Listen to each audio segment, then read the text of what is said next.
Hello అందరికీ, ఈరోజు మా లంచ్ చూసేయండి. వైట్ రైస్,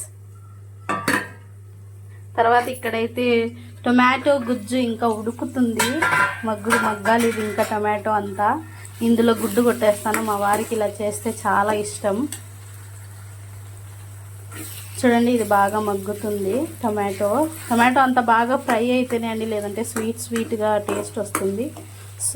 ఇందులో ఏమేమి వేసానంటే ఆయిల్, జీలకర్ర, ఆవాలు, వెల్లుల్లి, ఈరుళి అంటే ఆనియన్స్ అని సడన్గా కన్నడలో చెప్పేశాను. ఆనియన్స్, టొమాటోస్ వేసి బాగా మగ్గనివ్వాలి. తర్వాత సాల్ట్, పసుపు వేసుకోవాలి. కారం ఇంకా వేయలేదండి, ఇది కొద్దిగా టొమాటో మగ్గితే కారం వేద్దామని. ఇంకా ఇదిగోండి కారం అయితే ఇప్పుడు వేసేస్తున్నాం. మేము తినేది తక్కువే, మా వారు ఎక్కువ కారం తినరు, అందుకే తగినంత కారం. తర్వాత గుడ్డు కొట్టేస్తానండి దీంట్లోకి. చూడండి, ఇది బాగా మగ్గాలి. గుజ్జు ఇలానే చేసుకుంటారా? టొమాటో గుజ్జు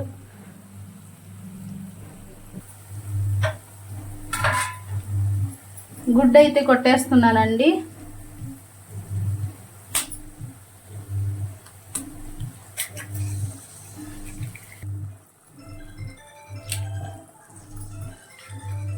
గుడ్డు ఇలా కొట్టేసిన తర్వాత ఒక 2-3 మినిట్స్ అలానే పెట్టాలి, కలపకూడదు.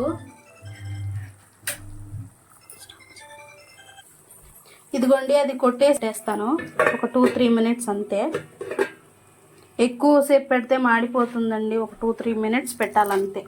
ఇదిగోండి 2-3 మినిట్స్ అయితే అయ్యింది. ఇప్పుడు దీన్ని స్లోగా తిప్పేయాలండి.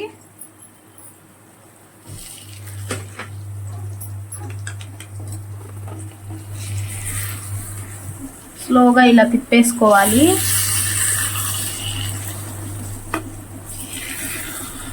చూడండి,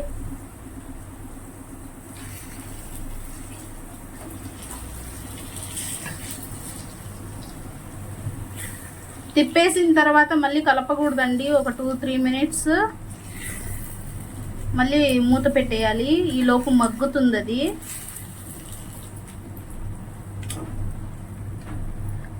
2-3 మినిట్స్ అయితే అయ్యింది.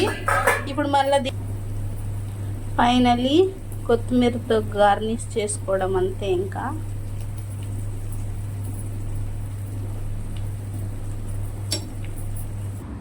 అయితే సర్వ్ చేసేస్తున్నాను. చూసేయండి, వైట్ రైస్,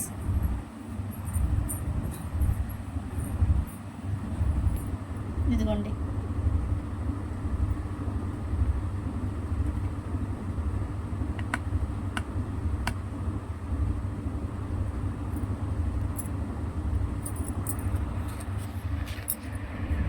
ఎంతో టేస్టీ గుడ్డు అన్నం రెడీ. టొమాటో గుజ్జు. నా వీడియో ఎవరైనా చూస్తున్నట్టయితే లైక్ చేసి, షేర్ చేసి, సబ్స్క్రైబ్ చేసుకోండి.